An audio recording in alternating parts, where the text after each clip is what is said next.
depois. Bem, pessoal, hoje, basicamente, o que a gente vai passar para vocês é uma capacitação, né, ainda, nesse caso, sobre o Sistema Internacional de Proteção aos Direitos Humanos. Os slides já estão disponíveis lá no Classroom da turma, né, do projeto, melhor dizendo. Boa tarde, Bruna. Boa tarde a todos e todas que nos acompanham, né, nessa tarde de hoje.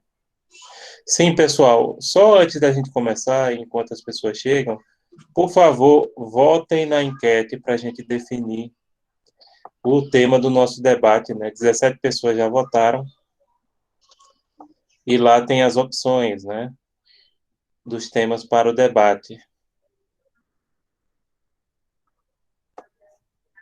Então, por favor, agradeço quem colaborou conosco, né, ajudando a...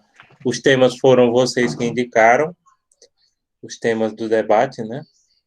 E aí, dá uma votada lá para a gente definir e já lançar, semana que vem, já lançar a questão do debate. Né, as inscrições para os grupos de debate, que a gente precisa de 2 grupos, um a favor e outro contra, né? Por isso que tem que ser uma pergunta. Então, as opções que tem são... Nenhum resultado ainda está estabelecido, né? Porque ainda falta muita gente votar. Estabelecer limites para a imigração, fere os direitos fundamentais, aí uma equipe é do sim, outra é do não. A atual proposta de demarcação de terras indígenas e quilombolas no Brasil fere os direitos humanos fundamentais, sim ou não? A obrigatoriedade de vacinação e lockdown na pandemia do coronavírus fere os direitos humanos fundamentais. Lembrando, direitos humanos são os tratados, né? Direitos fundamentais é aquilo que é estabelecido na Constituição. Resumindo, é isso. Tem algumas diferenças, mas, em suma, é isso. O lockdown é realmente eficaz contra o coronavírus? Interrogação. A imigração dos árabes e muçulmanos para a Europa é positiva para os países desse continente? Sim ou não? Aí, no caso... Boa tarde, Alana. No caso, a gente vai abrir inscrições, acho que eu coloquei até domingo, deixa eu olhar qual foi a data aqui. Até dia 21. Até o dia 21 vocês podem votar e quando fechar o tema, aí eu abro inscrições para 2 grupos, né? Os alunos que são desses 2 grupos, cada grupo tem que ter 3 pessoas. A pessoa já tem que fazer a inscrição já com a sua equipe, tá? Porque um debate desse você tem que ter, tem que ser bem coordenado, perdão. Então tem que ser uma equipe já que tem a costume, que tem muita afinidade para trabalhar em conjunto, né? Que é um bate-bola. E aí, gente, aí na outra semana a gente abre as inscrições para as equipes, tá? Quando ficar definido. Nenhum tema ainda tá, porque, como eu disse, falta muita gente votar, né? Então, nenhum tema tá fechado ainda. Achei os temas muito interessantes, mas é verdade, eu não tenho, assim, um preferido, não. Qualquer um que ganhar tá bom, todos são temas muito interessantes. E eu agradeço a colaboração de vocês. Sim, gente, que mais? Que mais? Acho que só, né? Se tiverem alguma pergunta, podem colocar aqui no chat. E a gente vai agora fazer a exposição do assunto. Esses slides desse assunto já estão disponíveis para vocês. E o tema nosso de hoje é Sistema Internacional de Proteção aos Direitos Humanos. Por que a gente vai estudar o Sistema Internacional de Proteção aos Direitos Humanos? Porque a gente vai simular o Conselho, o Acnur, ou o Conselho de Direitos Humanos da ONU. E mesmo que a gente simule a Acnur, é interessante que a gente estude o Sistema Internacional de Proteção aos Direitos Humanos. Eu não sei, vou até olhar se eu tenho uma aula sobre a questão dos refugiados, que seria interessante, né? Sim, sim, sim, sim.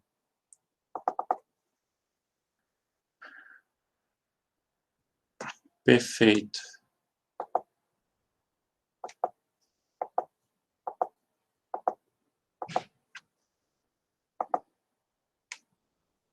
Aí eu vou decidir ainda, tá certo? Boa tarde, Ana Carolina, boa tarde, Samuel, boa tarde a todos e todas que estão conosco. Mas aí eu decido, gente, se é preciso fazer alguma sobre refugiados e tal.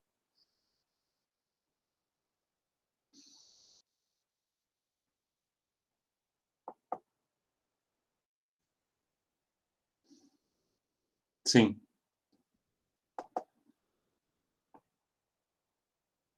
Pronto, então vamos lá.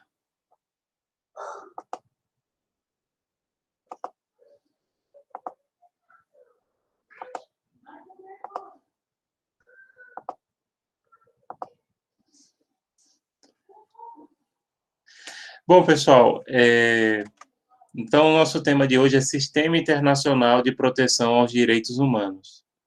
Qualquer pergunta podem colocar no chat ou interromper no áudio, né? A hora que vocês quiserem.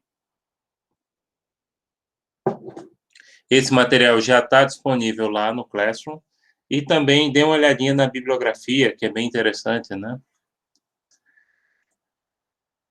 Após a Segunda Guerra Mundial, surgiu o Direito Internacional dos Direitos Humanos, DIDH, como resposta às monstruosas violações aos direitos humanos durante esse conflito.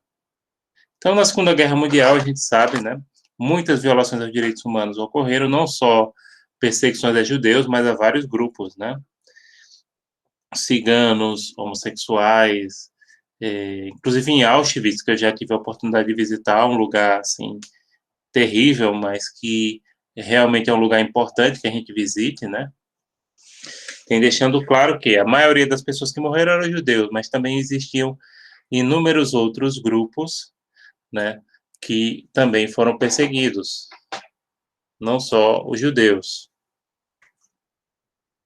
Então, o surgimento do direito internacional dos direitos humanos é na ideia de que não é suficiente que seja garantido a nível interno, em termos de direitos fundamentais ou de direitos constitucionais, a proteção aos direitos humanos, tá?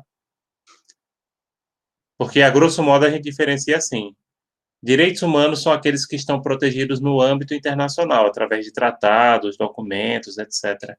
Direitos fundamentais é aquilo que está internamente consagrado, principalmente na legislação constitucional dos países.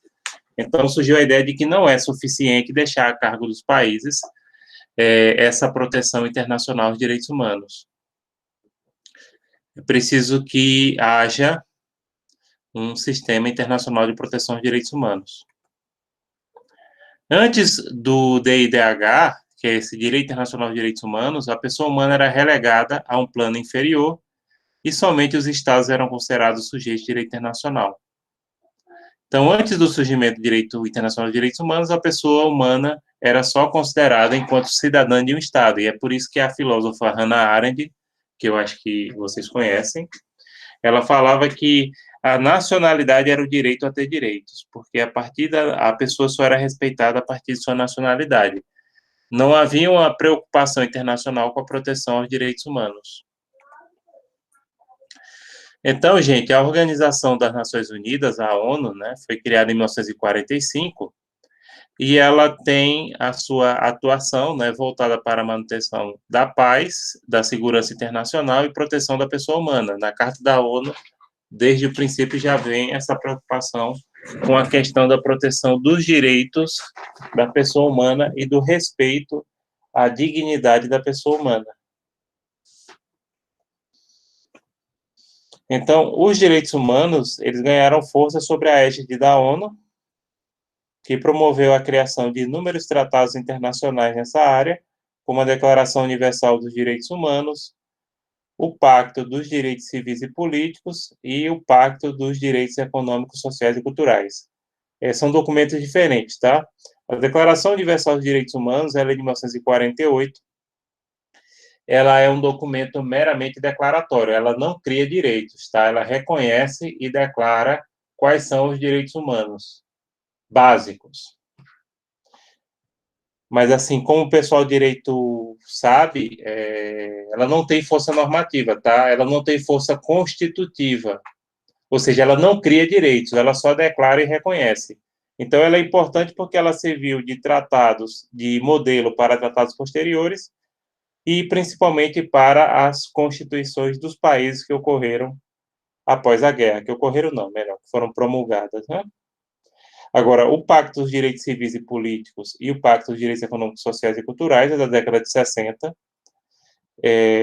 O primeiro trata de direitos individuais, como, por exemplo, direito à liberdade, direito de vir, liberdade de expressão, etc. E o segundo, apesar que são do mesmo ano. O segundo trata de direitos sociais e coletivos, como direitos sociais, econômicos, culturais. Pronto, saúde e educação entra nesse segundo aqui. Enquanto que direito de votar e ser votado, direito à liberdade de expressão, direito de vir entra no primeiro. Que aí são direitos civis e políticos e direitos econômicos, sociais e culturais. Então, saúde, educação do segundo, desse segundo, e o primeiro é mais direitos individuais.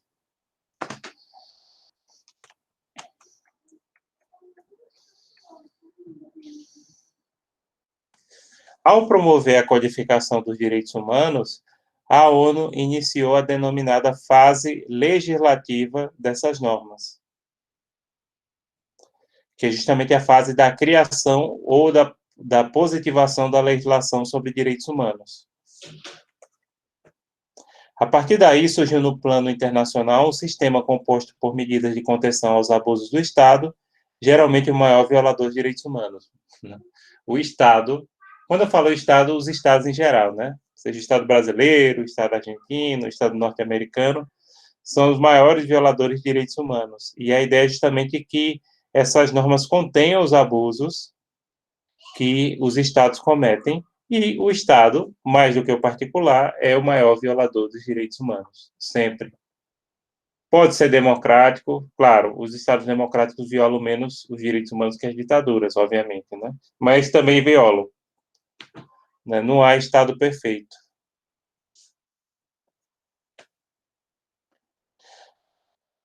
Uma coisa importante, isso aqui é após a Segunda Guerra Mundial, tá? Antes não havia essa noção, pelo contrário, né? Essa proteção era vista de acordo com a nacionalidade da pessoa. Vale ressaltar que a proteção internacional da pessoa humana não faz distinção da nacionalidade ou país de origem das vítimas de violações aos direitos humanos. Isso após a Segunda Guerra. Inclusive, deixa claro que essa proteção é para a pessoa humana, não importa a nacionalidade dela, e ela pode ser até uma pessoa que não tenha nacionalidade, como é o caso dos apátridas, né, que são pessoas que não têm nacionalidade.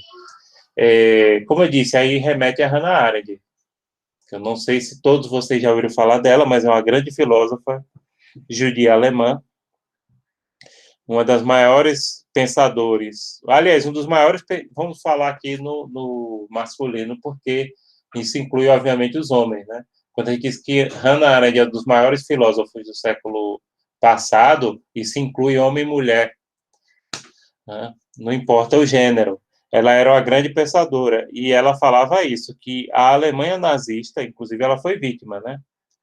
Ela cassou a nacionalidade dos judeus justamente para que eles não tivessem direito a ter direitos, porque antes da Segunda Guerra Mundial, a proteção da pessoa, como eu disse, era feita pela sua nacionalidade, pelo seu estado de origem, tá? E aí, gente, esses tratados que surgiram no pós-Segunda Guerra, começando pelo sistema da ONU e depois isso vai se espalhar para os sistemas regionais, esses tratados, eles têm uma preocupação em garantir independente da nacionalidade das pessoas, só que tem um porém, e esse porém é uma limitação.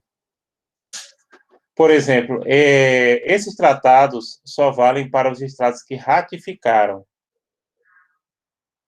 Então, por exemplo, você diz assim, o Brasil ratificou os principais tratados de direitos humanos. É verdade, sim. Então, isso significa que qualquer pessoa, não só brasileiros, que sofram violações dos direitos humanos no Brasil, podem recorrer aos órgãos internacionais, às organizações de proteção de direitos humanos. Perfeito, é isso. Por outro lado, se aquele país não reconhece a jurisdição dos órgãos de proteção de direitos humanos, então pode ser um brasileiro que esteja lá. Por exemplo, a China, da vida, os Estados Unidos não reconhecem a maioria, tá? Principalmente os tribunais, eles não reconhecem, não. Então, se você sofrer uma violação de direitos lá, mesmo você sendo nacional de um país que reconhece, você não vai sofrer. Aliás, você não vai receber um amparo, né? Porque o Estado ele não reconhece. Perceberam que isso aí é uma grande limitação dos sistemas internacionais de proteção de direitos humanos. Eles dependem que o Estado reconheça aquele sistema. Essa semana, alguns alunos do curso de Direito me procuraram para falar do caso Julian Assange, né? Vocês sabem que foi quem vazou os crimes que vazou dados sobre crimes de guerra e crimes contra a humanidade que os Estados Unidos cometeram no Iraque, né? Eu disse, o tema é bem interessante. Agora, eu focaria na questão do asilo de Julian Assange, eu não focaria na questão dos crimes de guerra dos Estados Unidos, porque vocês só vão dizer o seguinte, os Estados Unidos cometeram crimes de guerra e crimes contra a humanidade no Iraque, mas eles não podem ser punidos por dois motivos. São membros permanentes do Conselho de Segurança da ONU e não aceitam a jurisdição dos tribunais de proteção aos direitos humanos, como o Tribunal Penal Internacional, como a Corte Interamericana de Direitos Humanos. Eu digo, e aí acabou-se a história do TCC de vocês. Então, eu disse, foca aqui, vocês fazem um tópico tal, falando dessas violações, mas vocês focam na questão do asilo de Julian Assange, que ele ficou, acho que 7 anos asilado diplomaticamente na Embaixada do Equador em Londres. Eu digo, aí dá um tema que dá mais rock, né? Do que simplesmente você escrever sobre isso, vai dar que simplesmente vocês estão criticando os Estados Unidos. E aí podem alegar questão de viés ideológico, etc. Mas o tema é bem interessante. Né? Gostei. Mas, assim, dando foco na questão do asilo, não na questão dos Estados Unidos, né? Porque senão você vai fazer o TCC só criticando os Estados Unidos e chegar na banca e vai dizer, olha, o que é que vocês estão fazendo aqui?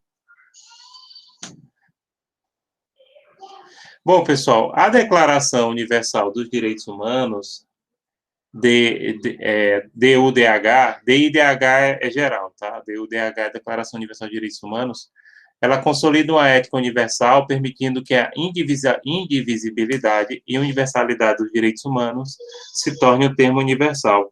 A Declaração Universal de Direitos Humanos, ela adotou uma perspectiva universalista, que a gente já falou não, falei no outro grupo. Aqui não, tem alunos que são dos dois, mas nem todo mundo. Hoje em dia predomina, apesar das críticas, principalmente do pensamento decolonial, predomina uma perspectiva que os direitos humanos são universais.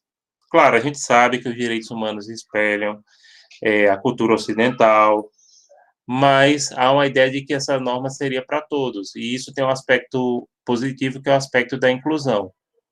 Por outro lado, a crítica decolonial, ela tem razão na medida que a gente tem que ter cuidado para que esses valores não sejam impostos a forro e a ferro para todo mundo.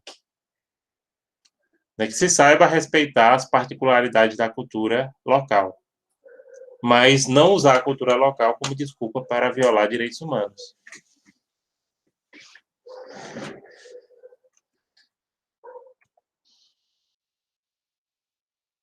Então, a dignidade da pessoa humana, que é um princípio trazido na Declaração Universal de Direitos Humanos, passa a ser o fundamento de muitas constituições do mundo e hoje é considerado uma norma ius cogens, ou seja, que é um princípio fundamental do direito internacional e que todos os estados, independentemente de qualquer tratado, têm que obedecer. Então, a dignidade da pessoa humana ela se tornou um princípio sagrado na ordem internacional. E o que é a dignidade da pessoa humana? É entender que todo ser humano, pela sua qualidade de ser humano, independente da religião, independente da cultura, independente enfim, de qualquer coisa, ele merece respeito só pelo fato de ele ser humano. Então, a dignidade da pessoa humana é justamente essa, é entender a dignidade que é inerente a cada ser humano e é respeitar cada ser humano que existe nesse mundo só pela sua condição humana. Que, inclusive, é um título de um dos livros de Hannah Arendt, da filósofa que a gente estava falando, né? Então, nesse período, a essência dos direitos humanos para Hannah Arendt se torna o direito a ter direitos. Ou seja, você precisa ter direito a ter direitos. Então, os direitos humanos são direito a ter direitos. E isso é reconhecido no âmbito internacional, né? Não pode ficar mais a critério de um país. A Conferência Mundial dos Direitos Humanos de Teherã, ela foi um marco na afirmação da universalidade e internacionalização, dos direitos humanos, e também a Conferência de Viena, de 1993, né, que estabeleceu pressupostos programáticos dos direitos humanos, como inter-relação entre desenvolvimento, direitos humanos e democracia. Então, as três coisas andam juntos: desenvolvimento econômico, direitos humanos e democracia. E legitimidade do monitoramento internacional de violações de direitos humanos. Ou seja, a sociedade internacional deve acompanhar violações aos direitos humanos, deve monitorar.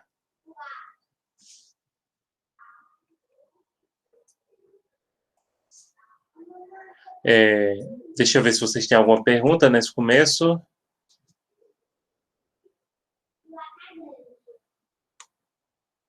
Pronto, tem alguma pergunta, gente? Eu estou olhando o chat. Deixa eu mostrar uma coisa. Perfeito. Pronto, antes da gente prosseguir com a questão do Conselho de Direitos Humanos da ONU, eu queria mostrar uma foto de Auschwitz, que eu fui lá no campo de concentração na Polônia, né?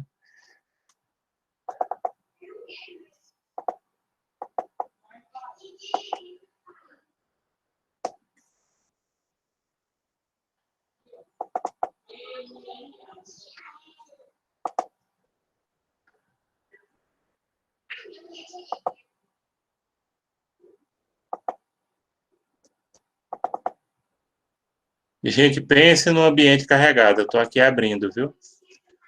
Pense no lugarzinho pesado. Se alguém tem sensibilidade, é para dor de cabeça, viu? É pesado lá. A energia, viu, Pedro? É pesada. Um dos lugares mais carregados que eu já fui. E eu já fui em muito lugar carregado, né? Aliás, minha especialidade é trabalhar com isso. Sim, deixa eu mostrar a vocês aqui.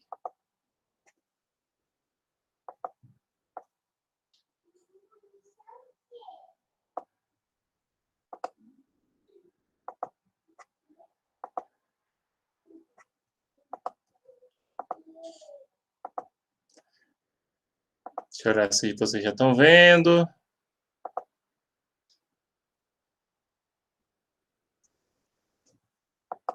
Pronto, isso aqui são cartazes que tem lá, né? Prisioneiros de guerra soviéticos. 15 mil foram deportados lá para Auschwitz-Birkenau, 93 pereceram. 93%, né? Dos prisioneiros de guerra soviéticos. Roma, que seriam ciganos. Essas são fotos de pessoas reais que morreram, viu? 23 mil foram deportados e 21 mil pereceram. Poloneses, 140 a 150 mil foram deportados. A metade deles pereceram lá em Auschwitz-Birkenau. Judeus, 1 milhão e 100 mil foram deportados para o campo de concentração de Auschwitz, 90% pereceram. Aqui, pessoal, os fornos crematórios. Inclusive, só ficou um de pé, tá? Dos que tinham. Eles dinamitaram quando os aliados estavam chegando lá, para não ter prova do crime. E a gente vê nos filmes que eles entravam no barracão, né? Para ter. Aqui não é o forno crematório, aqui é a câmara de gás. A câmara de gás, na verdade, ficava subterrânea. Como vocês estão vendo aqui, é tipo um silo, até para não escapar o gás, sabe? Então, era um pouco suspeito quando o pessoal entrava, porque você ia descer o negócio assim para baixo, né? E já era suspeito. O que a gente vê nos filmes não é assim, né? A câmara de gás. Pronto, aqui eu estou tirando foto. Deixa eu ver mais. Pronto, aqui é o forno crematório que os nazistas, como eu disse, eles dinamitaram para os aliados não pegar. Só ficou um de pé, que eles não conseguiram. Isso aqui foi feito com dinamite, tá? Essas são as peças dos fornos crematórios. Assim é de escuro, porque aí, infelizmente, queimavam-se pessoas, né? Pronto, aqui tem essa placa.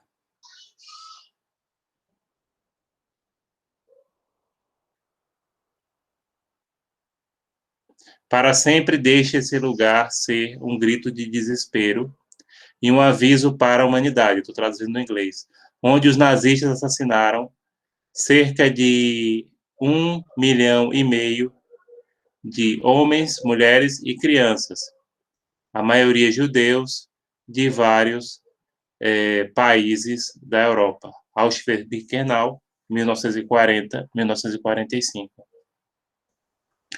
Tem uma foto aqui que eu vou mostrar para vocês, se vocês acreditarem nisso, me permitam. Ah, o portão, né, que é famoso, tem até no filme dos X-Men, que é Arbeit macht frei, ou seja, o trabalho liberta, né, que era só o migué, porque era um campo de extermínio, não era um campo de trabalho, efetivamente. Deixa eu mostrar aqui, gente. Aquela sua foto em frente ao pavilhão, que meio que tem alguma coisa lá atrás. É isso que eu estou procurando, exatamente, que é a foto do pavilhão que tem uma névoa e que não estava no momento que eu tirei a foto. Eu me lembro perfeitamente bem. E outra, como tinha muita gente, era na época da Jornada Mundial da Juventude, isso foi há 5 anos atrás, estava tendo a Jornada Mundial da Juventude. Se fosse simplesmente sujeira na minha câmera, tinha sido contaminada por outras, né? Deixa eu olhar aqui se passa e ver. É uma dessas, cada pavilhão desse cabia 1.000 pessoas, gente.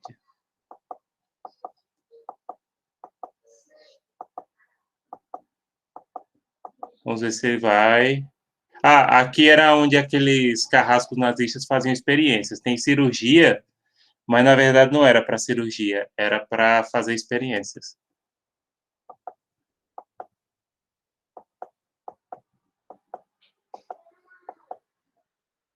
Esses desenhos foram feitos por pessoas que moraram aí dentro. Pronto, é aqui, essa foto. Deixa eu dar o destaque nela. Pessoal, essa névoa aqui não estava no momento, essa névoa que eu estou passando o mouse, no momento que eu tirei a foto, tá? De jeito nenhum. Quando eu cheguei no hostel, que eu fiquei no hostel, eu fiquei em Cracóvia, né? Para ir fazer essa visita. Aí apareceu.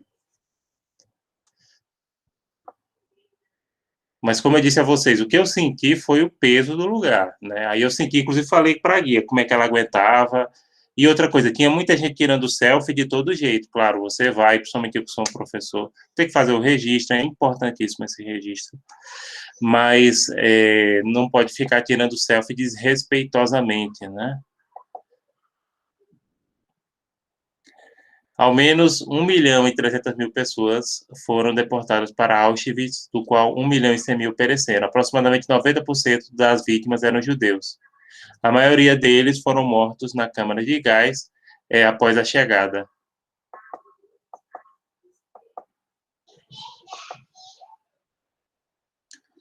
E pronto, isso aqui são os pavilhões. Pronto, essa aqui é a forca que o diretor do campo foi enforcado. Ele foi considerado, né, criminoso de guerra, criminoso contra a humanidade, ele foi objeto do julgamento de Nuremberg.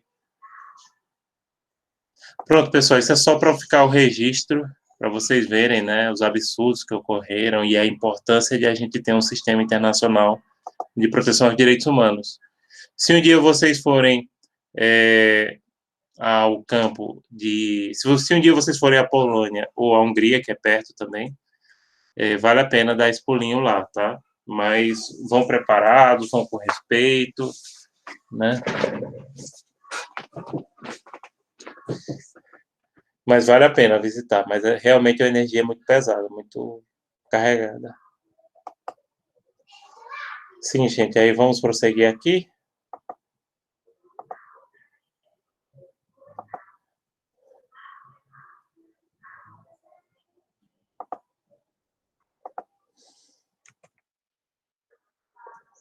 Então, o Conselho Econômico e Social da ONU, baseado no artigo 68 da Carta das Nações Unidas, criou a Comissão de Direitos Humanos com as seguintes atribuições: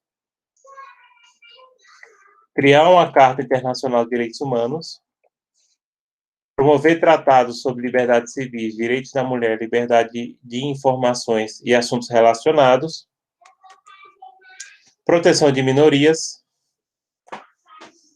prevenção da discriminação com base em raça, gênero, língua e religião. Porém, pessoal, essa Comissão de Direitos Humanos da ONU, ela sempre pautou sua atuação através de recomendações e relatórios de proteção aos direitos humanos. Só que ela sofreu bastantes críticas porque ela focava principalmente em muitos países, ainda que esses países merecessem. Dois países que foram muito objetos das recomendações dela, na época, e aí eu estou falando somente dos anos 60 e 70, foi o Chile, na época da ditadura de Pinochet, e a África do Sul, na época do Apartheid, né, que era o governo racista da África do Sul. E aí depois ela foi reformulada e hoje a gente tem o Conselho de Direitos Humanos da ONU. Então, a Comissão de Direitos Humanos da ONU ela foi muito criticada pela seletividade no tratamento de violações aos direitos humanos, porque ela ficava muito pegando no pé de determinados países, sabe? E por isso que ela foi extinta e substituída em 2006 pelo Conselho de Direitos Humanos da ONU, através do empenho do então secretário da entidade, que era de Gana, na África, Kofi Annan.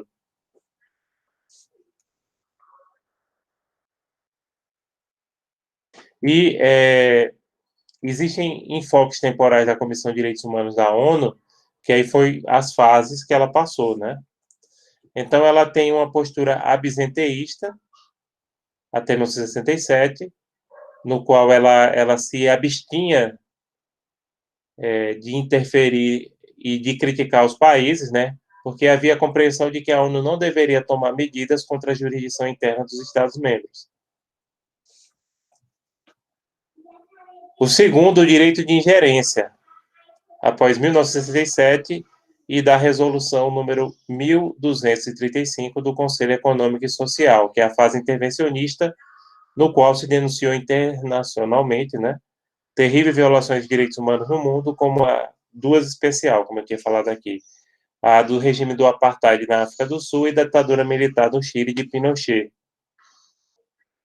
Só que aí qual era o problema? É que focava muito em determinados países, que seria a bola da vez. Então, com a proposta de Kofi Annan, aí foi criado um sistema de revisão periódica universal, que todos os países do mundo, todos, viu, sem exceção, todos os países do mundo não, todos da ONU, eles passam por um período a cada 3 anos, inclusive o Brasil está passando de novo, por um período de avaliação sobre quais as principais violações dos direitos humanos que ocorrem ali. Inclusive, quase eu fiz parte, fiz a entrevista, inclusive, para fazer parte da equipe que investigava e que produz esse relatório. Eu só não fui aprovado, tenho certeza, porque eu não fui bem na entrevista, eu dei uma bobeira, apesar de já ser uma pessoa experiente, né, eu dei uma bobeira na entrevista. E aí eu não passei, mas foi por pouco. Eu fui chamado e tal, e aí eu ia trabalhar com isso, né? Não ia deixar de trabalhar na SES, você pode fazer isso simultaneamente. Que aí, geralmente, eles contratam professores, pesquisadores, né? Para ajudar na elaboração desse relatório, que é feito a cada 3 anos. A próxima, eu vou me preparar melhor para a entrevista, eles fizeram perguntas muito específicas, assim. Eu sabia, sei o que era, até porque ensino, mas, assim, eles perguntaram detalhe, detalhe, detalhe, e aí eu dancei. O Conselho de Direitos Humanos da ONU, instituído em 2006 pela Resolução 60/2000 não, 251 da ONU, e o seu trabalho segue os princípios da universalidade, da imparcialidade, da objetividade e da não seletividade. Então, universalidade, por exemplo, pesquisa todos os países membros da ONU. Imparcialidade, né, no qual, inclusive, dá oportunidade para o governo do país se manifestar. Objetividade, né, eles fazem isso através de relatórios e definindo áreas específicas. E não seletividade é na ideia de que não foca somente em um país, né? Escolhe aquele país, a bola da vez, ditadura de Pinochet, o governo racista da África do Sul. Não que eles não merecessem, mas que não foca somente neles, mas foca em todos. Porque, como eu disse aqui, todos os países, em maior ou menor grau, têm violações aos direitos humanos. Mesmo os países mais desenvolvidos, mais organizados, por exemplo, pense numa Alemanha da vida, nos países nórdicos, né? Coloco nem Estados Unidos nessa conta. Porque tradicionalmente é um país que tem um grave histórico de violações aos direitos humanos. Então, o Conselho de Direitos Humanos é formado por 47 estados assim distribuídos. São 13 da África, 13 da Ásia, 8 da América Latina e Caribe, 6 do leste europeu, 7 da Europa Ocidental e demais regiões. O mandato é de 3 anos, com direito somente a uma reeleição sucessiva, e esses membros são eleitos pela Assembleia Geral da ONU. Perceba que são pessoas que representam os estados, né? Então, são 3 da África, 3 da Ásia, 8 da América Latina, 6 do leste europeu e 7 da Europa Ocidental e demais regiões. A agenda do Conselho, qual seria? Questões de organização e procedimento, relatório anual do Alto Comissariado das Nações Unidas para Direitos Humanos, secretário-geral, isso é feito um relatório anual, mas aquele revisão periódica universal são 3 em 3 anos. Promoção e proteção dos direitos humanos, civis, políticos, sociais, culturais, direito ao desenvolvimento, e órgãos e mecanismos de direitos humanos, além da revisão periódica universal, RPU, que é feita a cada 3 anos a avaliação de todos os países do mundo, né? Quais são as principais violações que ocorrem ali. Professor, por que o senhor acha que o Brasil não consegue ser um país membro do Conselho de Segurança da ONU, membro permanente? Porque eles não querem reformar o Conselho de Segurança da ONU, ou querem adiar essa reforma o máximo possível. É por isso que não consegue. Não é só o Brasil, não. Outros países também visam. Por exemplo, um país que teria que ter uma cadeira, uma Alemanha, uma Índia da vida, o Japão. Então, o problema do Conselho de Direitos Humanos não é especificamente o Brasil, é especificamente que eles não querem reformar. E como eu sempre costumo falar, o Conselho de Segurança da ONU, ele foi desenhado para um sistema internacional que não existe mais, que é o Sistema Internacional da Guerra Fria. E hoje em dia a gente tem outro sistema internacional. Não se atualiza por isso, porque há interesses e dos próprios membros permanentes do Conselho de Segurança, e aí eu destacaria o interesse dos Estados Unidos, da Rússia e da China. Basicamente, esses três, eles têm interesse em manter a situação como está, porque é mais benéfica para eles, e de postergar, eles sabem que um dia vai ter que ser reformado. Mas Apesar de que hoje a gente vive meio que uma segunda Guerra Fria, né? Então, poderia ser que os Estados Unidos, de alguma forma, quisesse ter um aliado seu dentro mas ele do. já tem o Reino Unido. Não, falo demais, além do Reino Unido. Mas basta o veto do Reino Unido, que esse também é outro motivo pelo qual não se modifica. Basta o veto do Reino Unido para para não acontecer a aplicação de uma sanção, né? Então, para eles está bom demais. E nessa brincadeirinha já tem quase 30 anos que se fala na reforma do Conselho de Segurança da ONU, desde o final da Guerra Fria.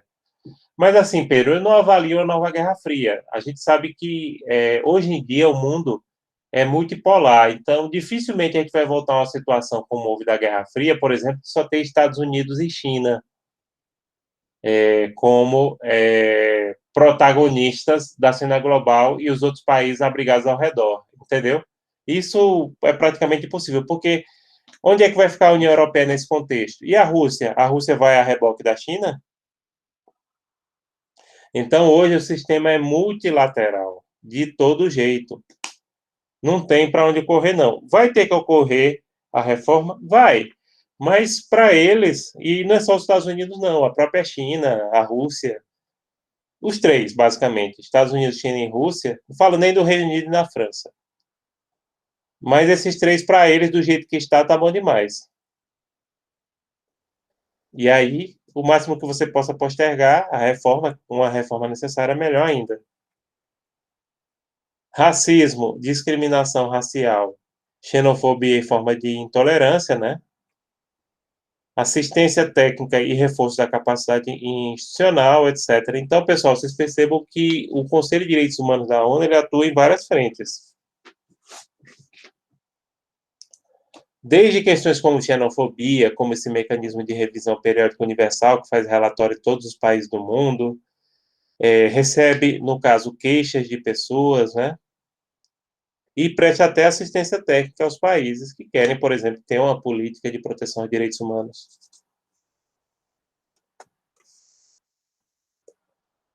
Esse mecanismo de revisão periódica universal ele foi criado pela Resolução número 60/251 da ONU e prevê que os estados da organização passarão periodicamente por um processo de revisão e é considerado o elemento mais inovador do Conselho. Como eu disse, todos os estados são avaliados. Pronto, na seleção que eu fiz ano passado para fazer parte da equipe que faz o levantamento, eles queriam saber os detalhes da posição do Brasil. E aí eu só sabia dizer quais eram as áreas. Mas assim, eu não estava com os detalhes, que aí realmente tem muita coisa. Mas a falha foi minha. Então, por exemplo, no Brasil eles dão destaque para violações aos direitos humanos de povos indígenas, a questão dos presídios, a questão ambiental, que também é direitos humanos, né? Basicamente é aquilo que a gente já sabe. Pediram até para eu falar de tal, eu falei da questão indígena. Mas assim, eu notei que eu dei uma. Eles perguntaram muito específico, eu dei uma resposta muito genérica. Foi basicamente por isso que eu acabei não sendo selecionado. Mas a próxima eu tento. A resolução número 5/1 criou o procedimento de denúncia, que seria o Complaint Procedures, que permite que indivíduos em ONGs possam trazer denúncias de violações para apreciação do Conselho. O grupo de trabalho e comunicação as recebe, né, com base em critérios de admissibilidade previamente estabelecidos, não sendo aceitos denúncias anônimas ou com pouca fundamentação. Após a análise, a denúncia é encaminhada para o Estado interessado para que se manifeste acerca das alegações. Só que aí perceba uma coisa: essa denúncia só pode produzir recomendações, tá? Não, o Estado não é condenado por um tribunal no caso de uma denúncia dessa. Essa denúncia pode ser feita por uma pessoa particular ou por uma ONG. Geralmente são essas ONGs que trabalham com direitos humanos. Certo? Pronto, o caso de Lula foi levado. Ainda não foi concluído, mas foi levado para lá. E outros casos também, né? O problema é, como eu disse, eles só produzem recomendações, eles não produzem sentença do ponto de vista judicial, né? Requisitos de admissibilidade de denúncia de violações aos direitos humanos. Não ter motivação política manifesta, ou seja, ter simplesmente o caso de questões políticas. Conter descrição factual indicando qual direito está sendo violado. Não ter linguagem abusiva. Ser submetido pela vítima ou grupo que a represente. A maioria das vezes são grupos, são ONGs, né? Uma pessoa particular. Na internet eles até ensinam, mas é complicado uma pessoa particular fazer esse trabalho de mandar uma petição, né? Dessa de uma queixa para o Sistema de Proteção aos Direitos Humanos da ONU. Não ser baseada unicamente em fatos apresentados pela mídia, ou seja, trazer outras provas. E não está sendo apreciado em outros órgãos da ONU ou em sistemas regionais ou internacionais de proteção aos direitos humanos. Por exemplo, o Brasil é filiado também ao Sistema Interamericano, que é o da Corte de São José da Costa Rica. Então, a pessoa tem que escolher, ou vai dar entrada no sistema da ONU, ou lá no Sistema Interamericano. Qual é o melhor? Nenhum, gente. A vantagem do sistema interamericano é que ele tem um tribunal. E esse tribunal, por exemplo, se o Estado for condenado a pagar a indenização, eu posso pegar essa sentença e cobrar na Justiça Federal Brasileira. Essa é a vantagem. O sistema da ONU é mais abrangente e ele tem abrangência para todos os países da ONU, enquanto que o sistema interamericano, por outro lado, ele só vale aqui no continente. Depende da estratégia. Como eu disse, no caso Lula, eles optaram pelo sistema ONU. Mas outros casos que o Brasil foi condenado internacionalmente foi feito através do sistema interamericano.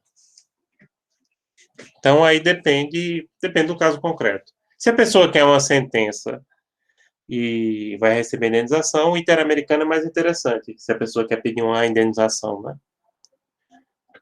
Porque, como eu disse, se dá uma sentença que você pode cobrar do Estado brasileiro na Justiça Federal como se fosse qualquer sentença judicial. Exatamente, é como se eu estava dizendo. Na Corte Interamericana tem a questão da sentença, a sentença propriamente dita, e na Sim. ONU é mais uma questão de recomendação. Você Só que a recomendação tem um nível mais abrangente, né, da ONU. Sim, sim, pelas consequências que pode trazer. Mas a Pelas título executiva, a questão da Interamericana é mais interessante. Por exemplo, se você pensar, Pedro, a questão dos índios chucurus aqui de Pesqueira, eles ingressaram no sistema interamericano. O governo brasileiro foi condenado a pagar uma indenização de US$ 1 milhão para eles. Então, para eles, foi mais interessante nessa perspectiva. Por outro lado, no caso Lula, como ele queria, acho que tem uma repercussão internacional maior, e além disso, no sistema interamericano, podiam alegar, inclusive tem gente que foi nomeado na época do PT e trabalha lá dentro, podiam alegar que o sistema não era imparcial, entendeu? Então, por isso é que ele buscou. Aí quem tem que avaliar é justamente quem está orientando essas pessoas. Que perceba, não precisa ser um advogado escrito aqui no Brasil. Pode ser, por exemplo, uma ONG dirigida por profissionais de relações internacionais. Inclusive, relações internacionais estuda direitos humanos justamente por isso, né? Porque você tem uma ONG lá e trabalha muita gente de RI, e aí você vai orientar aquela pessoa, mandar a documentação dela, para que ela possa ofertar essa denúncia. Então, aí é o caso concreto que você teria que avaliar.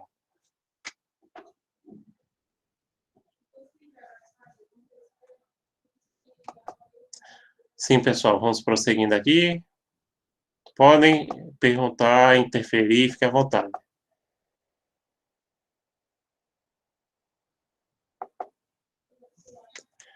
Uma questão muito importante. Ser apresentada somente após esgotamento dos recursos internos ou prova de sua ineficiência.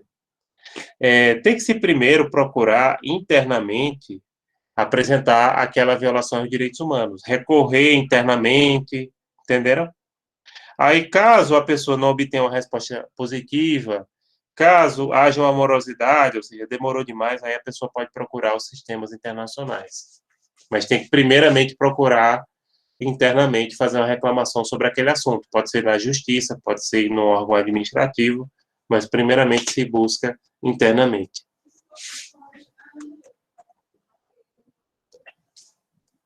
A resolução número 60 251 criou o comitê consultivo que fornece opiniões consultivas de experts ao conselho, baseada em estudos e pesquisas prévias. Então, também pode haver isso. Eles contratam, inclusive, gente, sempre tem, se vocês visitarem o site da ONU Brasil, sempre tem contratos para todas as áreas que vocês imaginarem, não só para essa.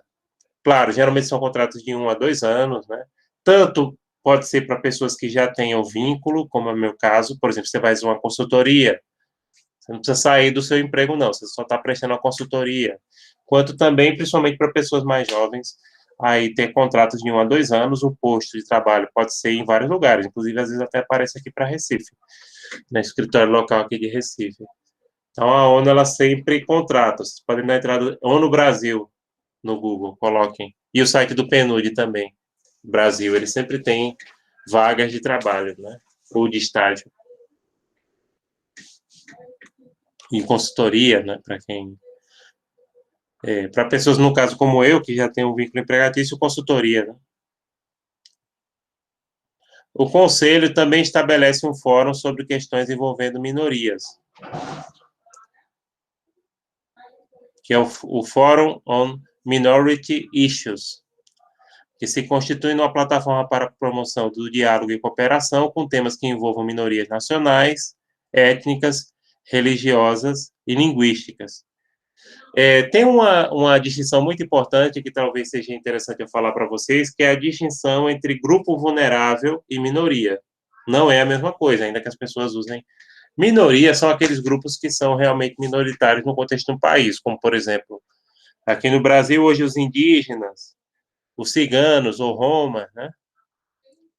Agora, grupo vulnerável, ele não é necessariamente uma minoria, pode ser até a maioria da população ou é um grande grupo, mas que pela sua própria condição ele já se encontra vulnerável.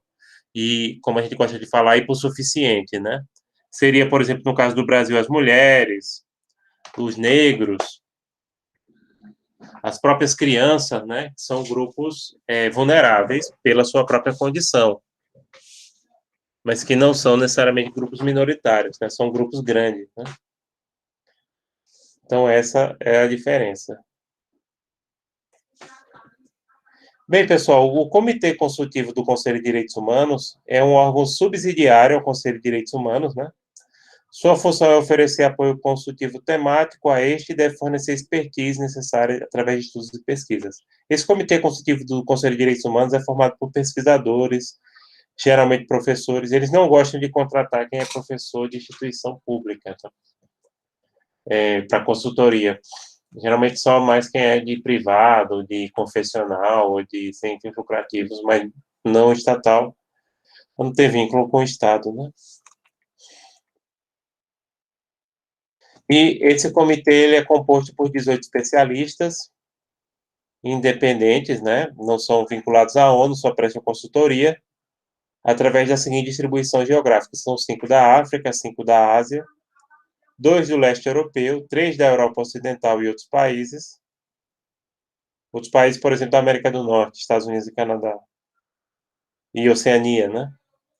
3 da América Latina e Caribe. Percebam que eles privilegiam países africanos e da Ásia, porque são regiões que têm muitos países pequenos, né? E também porque são áreas que têm grande número de violação aos direitos humanos.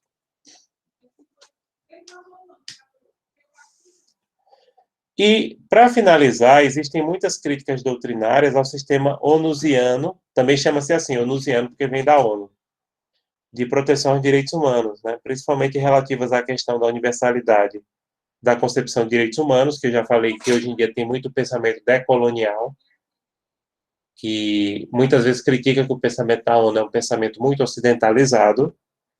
A crítica decolonial ela tem razão, agora a gente tem que ter cuidado para não usar a crítica decolonial para deslegitimar o próprio sistema da ONU. Ele é importante. E do caráter principalmente recomendatório de suas decisões. As decisões do sistema internacional da ONU são meras recomendações. Os estados não são obrigados ou não podem sofrer sanções caso descumpram.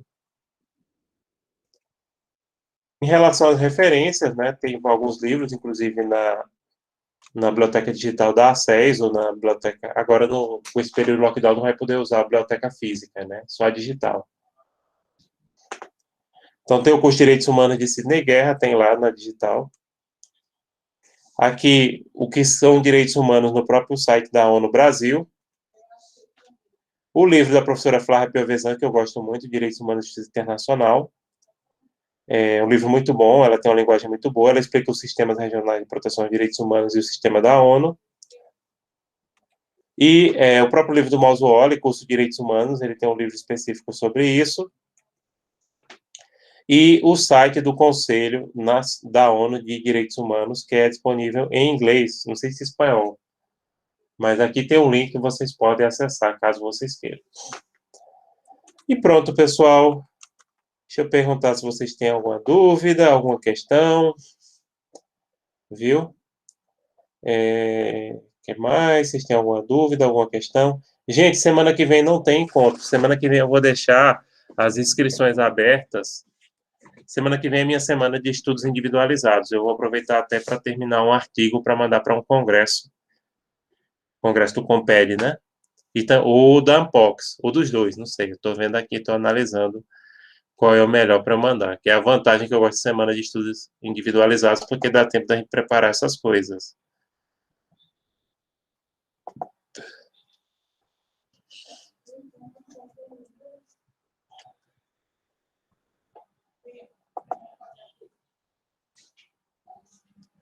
Então, gente, semana que vem eu vou abrir inscrições para os grupos de debates, de acordo com o tema que vou vencedor. Quem não votou no debate, aproveite para votar no debate, né, para a gente poder definir qual é o tema que a gente vai trabalhar, né? Os temas foram muito interessantes, quero agradecer a participação de todos que colocaram.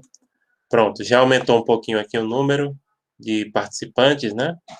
Ainda não tem nenhum, considerando que a gente ainda tem 19 alunos que faltam votar, então nenhum tema ainda está garantido. Então dá para votar em qualquer um que vocês acharem melhor.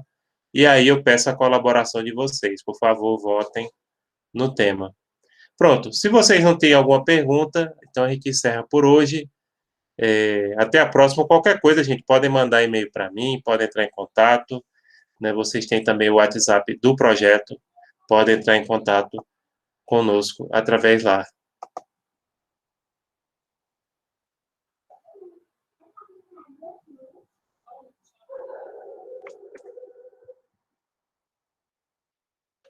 Então, é isso.